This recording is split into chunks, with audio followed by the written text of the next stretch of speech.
Je me suis fait offrir ce t-shirt là ce matin par un commerçant. Je vais vous raconter l'histoire dans un moment. Parce que là, on est en train de marcher, il est quasiment 14 h, le soleil est en train de taper dessus. Et on va de l'autre côté de l'île, enfin de l'île, de la plage comme ça. Donc il y en a pour un quart d'heure, 20 minutes de marche, on va ressortir de là. On sera légèrement cramé.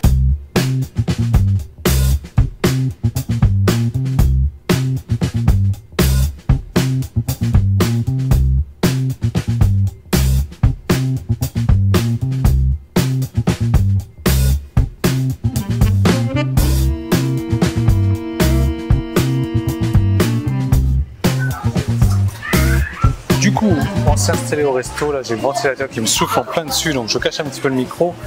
Le truc c'est qu'on s'est mis à l'heure des vacances carrément, là il est 14 h, c'est rare quand je mange à 14 h moi. Et ouais, on a pris le petit déj relativement tard. Ce que j'ai fait, c'est que j'ai bossé un peu moi. J'ai ouvert l'ordinateur, ça faisait 4-5 jours que j'avais pas ouvert l'ordinateur.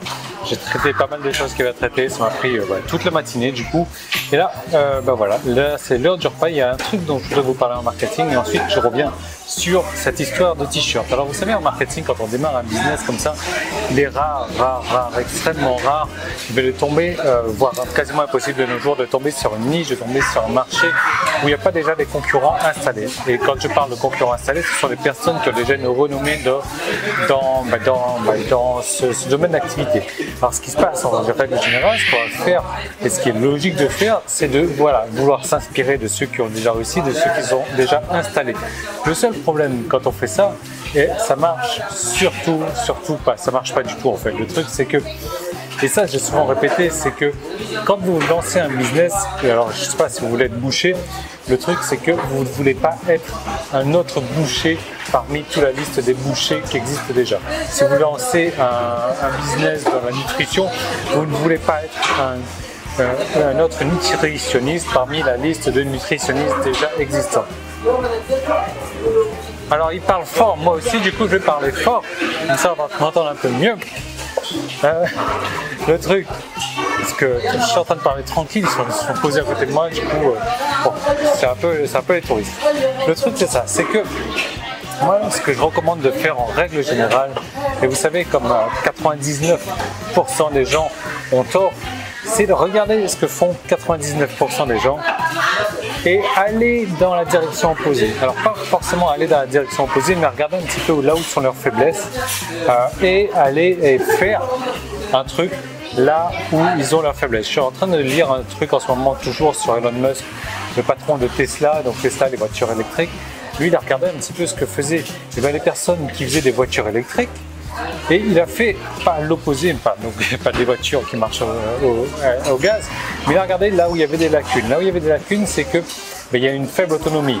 Il y a dans les voitures normales, il n'y a pas 7, dans les voitures 7 places en tout cas, il n'y a pas 7 vraies places. On a toujours, quand on s'assied sur les places du fond, on a toujours les genoux recroquevillés qui nous tapent sur la poitrine ou sur le cou directement. Donc lui, ce qu'il a fait, c'est qu'il a sorti des voitures Tesla, donc avec une autonomie de 500 km ou un truc comme ça. Il a sorti 7 vraies places, avec 7 vraies places assises. Il a sorti des voitures donc électriques, 100% électriques qui font du 0 à 100 en 4 secondes. C'est des voitures de course, le truc.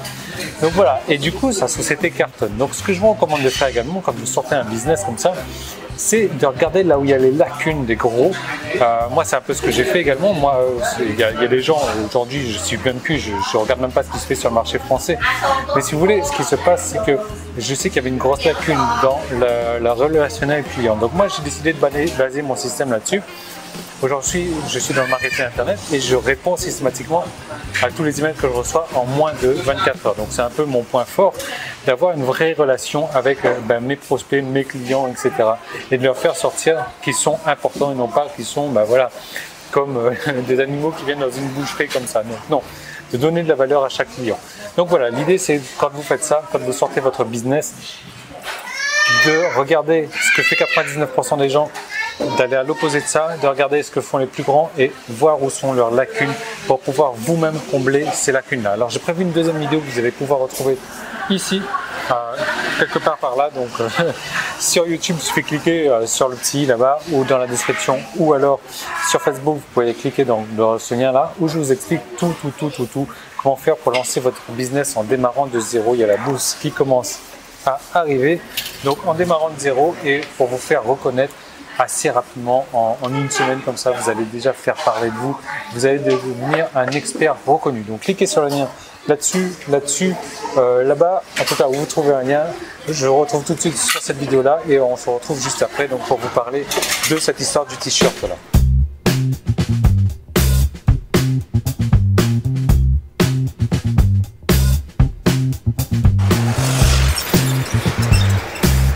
Bon, le programme maintenant, c'est 3 choses.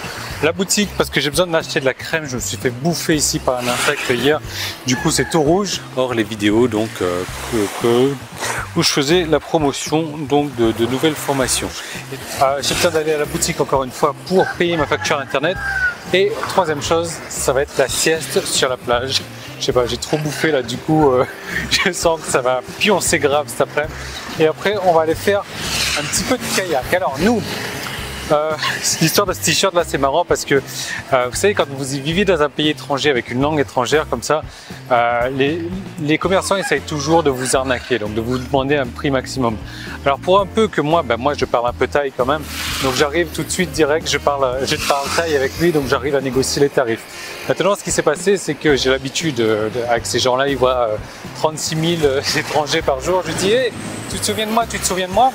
Le truc c'est que j'étais jamais allé dans sa boutique, il me dit ah oui c'est vrai, je me souviens de toi, tu étais venu, je lui dis ouais je suis venu dans cette telle période etc.